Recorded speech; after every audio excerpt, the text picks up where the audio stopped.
कैदी वैन से फरार हवालातियों की गिरफ्तारी के लिए रावलपिंडी पुलिस का ग्रैंड ऑपरेशन मुकम्मल हो गया है। तमाम 14 हवालाती गिरफ्तार कर लिए गए हैं। इसी हवाले से मजीद डिटेल्स लेंगे डॉन न्यूज के नुमाइंदे ताहिर नसीर से। ताहिर, अपडेट कीजिएगा।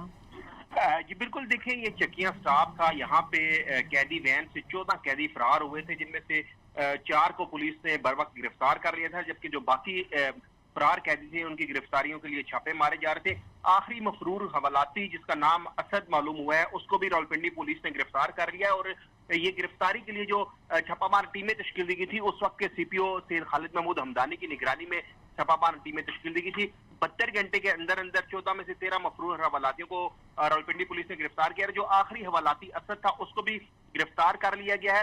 ये जो हवालाती फरार हुए थे, इनमें दौरान डकैती, कत्ल इक़दाम कत्ल के ये मुल्ज़मान थे, जिनको कोहटा कचहरी में पेशी के लिए ले जाया जा रहा था। तमाम जब वापसी अडयाला जेल मुंतकिल करने के लिए उनको ले जाया गया, तो जो हवालाती थे उन्होंने मिर्चें पुलिस की आंखों में फेंक कर फरार थे। पुलिस ने 14 के 14 हवालातियों को बर वक्त गिरफ्तार कर लिया है। बहुत शुक्रिया ताहिर नसीर।